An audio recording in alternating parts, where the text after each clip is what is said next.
Hi friends, मैं परविंदर खारे। Friends, आज की जो हमारी वीडियो है, जो हमारी बुक समरी चल रही है atomic habits by James clear, उसके चैप्टर 17 की है। और फ्रेंड्स, मैं यहाँ कहूँगा कि अगर आपने अब तक मेरे साथ इस बुक का सफ़र यहाँ तक किया है तो आप समझ चुके होंगे कि ये बुक किसी के लिए भी मस्ट रीड क्यों है। तो चलिए फ्रेंड्स, अब करते हैं चैप्टर 17 को शुरू। The truth about talent, when genes matter and when they don't.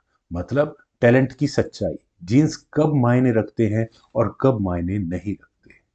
Friends, James clear इस चैप्टर में एक बहुत ही बड़ा मिथ तोड़ते हैं कि सक्सेस केवल टैलेंटेड लोग ही अचीव कर पाते हैं। वो कहते हैं कि जीन्स सिर्फ एक स्टार्टिंग पॉइंट हो सकता है, लेकिन फिनिश लाइन नहीं हो सकता। जीन्स डायरेक्शन तो तय कर सकते हैं, पर आपका एफर्ट और ट्रेनिंग स्पीड तय करती है आपकी सक्सेस को। जीन्स एक्चुअल में क्या तय करते हैं? ज़्यादा से ज़्यादा आपका बॉडी स्ट्रक्चर, इंटेलिजेंस रेंज, हालांकि मैं इसे ज़्यादा मानता नहीं हूँ, पर्सनैलिटी, सेंसरी एबिलिटीज, स्ट्रेंथ और आपकी फिटनेस को। जस्ट उदाहरण के लिए, अगर आपकी टांगे लंबी है, मतलब लॉन्ग लेग्स है, तो आपको रनिंग का एडवांटेज होता है। आपकी हाइट कम है तो आपको जिम्नास्टिक्स में एडवांटेजेस मिलते हैं।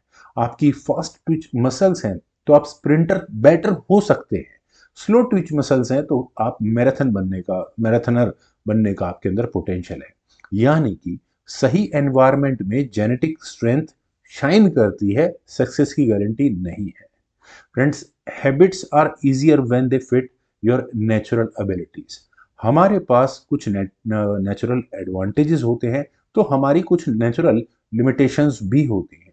जो हैबिट्स हमारे टैलेंट से अलाइंड हो, फ्रेंड्स, वो आसानी से बनती है। या आपने अपने ऊपर भी फील किया है, क्योंकि उसमें सफलता तुलनात्मक रूप से आसानी से मिलती है और दिमाग में कॉन्फिडेंस बिल्ड भी होता है। अगर हम उदाहरण लें माइकल फिलिप्स का, तो फ्रेंड्स, अगर आपको याद हो, वो एक लेजेंड रहे हैं, स्विमिंग लेजेंड रहे हैं। अब उनका जेनेटिक एडवांटेज में अगर देखें तो उनके हाथ काफ़ी लंबे हैं, काफ़ी बड़ा स्ट्रक्चर है, बड़ा टोर्सो है उनका, फ्लेक्सिबल बॉडी है। तो उनके पूरा जेनेटिक्स स्विमिंग एडवांटेजेस को सपोर्ट कर रहा था। और अगर हम वहीं बात करें एल गुरेज की, फ्रेंड्स, लंबी टांगे हैं, लाइट वेटेड बॉडी है, एडवांटेज क्या हुआ? रनिंग लेजेंड भी बने। लेकिन अगर आप जस्ट सोचें कि अगर ये रोल्स बदल जाएं तो शायद दोनों ही खिलाड़ी अपने अपने फील्ड में एवरेज बन जाएं, क्योंकि राइट टैलेंट और राइट एनवायरनमेंट आपको एक्सेलेंस प्रोवाइड करते हैं। टैलेंट और मोटिवेशन का इक्वल्स। फ्रेंड्स, जेम्स क्लियर यहाँ कहते हैं कि early success gives motivation that gives habit stronger. इसलिए अपनी स्ट्रेंथ के हिसाब से अपनी हैबिट चुनो, ना कि दूसरों को देखकर। How to identify your strength zone. अपने आप से पूछिए कि आप कौन सी ऐसी एक्टिविटी है जिसमें आप टाइम भी भूल जाते हैं। कौन सा ऐसा काम है जिसे आप कम से कम एफर्ट में ज्यादा अच्छे रिजल्ट्स ले पाते हैं। किस स्किल में आपकी तारीफ दूसरों ने बार बार की है। कौन सा काम ऐसा है जिसे करते हुए आपकी एनर्जी बढ़ जाती है। जहां नेचुरल इंटरेस्ट, नेचुरल एबिलिटी दोनों हो, वही आपका स्वीट स्पॉट होगा। Strategy, choose the right field. Talent matters most in competitive environment.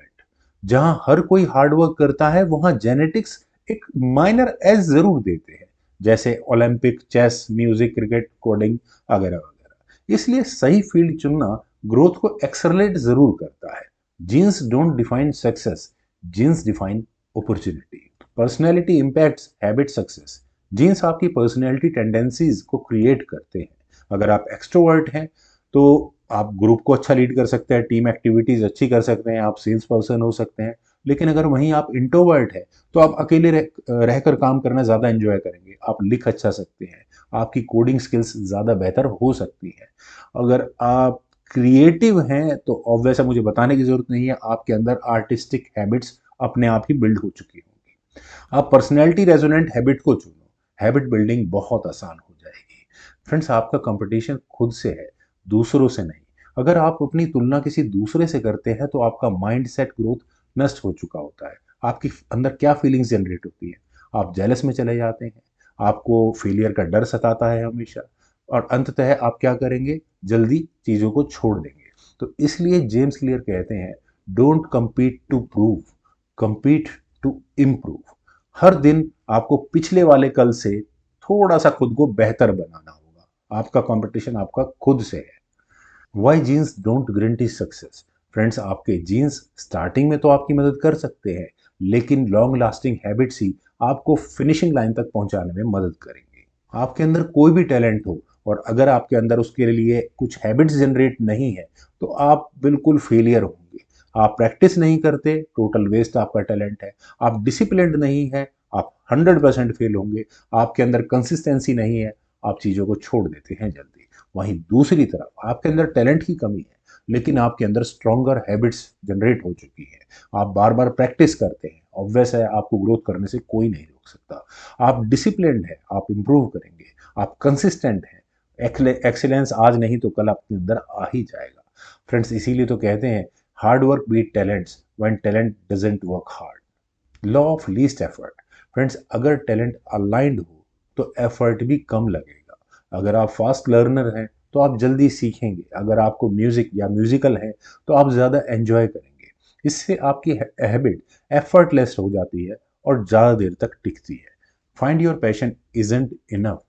Friends, आज से कुछ समय पहले एक फिल्म आई थी जिसमें कहा गया था कि आप अपने पैशन को फॉलो करें और वही काम करें, तो काम काम नहीं लगेगा, खेल लगेगा। लेकिन ये बात पूरी तरह सच नहीं है। आप अपने पैशन को फॉलो करते हैं लेकिन आपकी हैबिट्स ठीक नहीं है, तो वो पैशन किसी काम का नहीं है। आपकी सक्सेस वहां होगी नहीं जब तक आप अपनी कुछ हैबिट्स, बेसिक हैबिट्स को ना बदलें। Avoid wrong environment.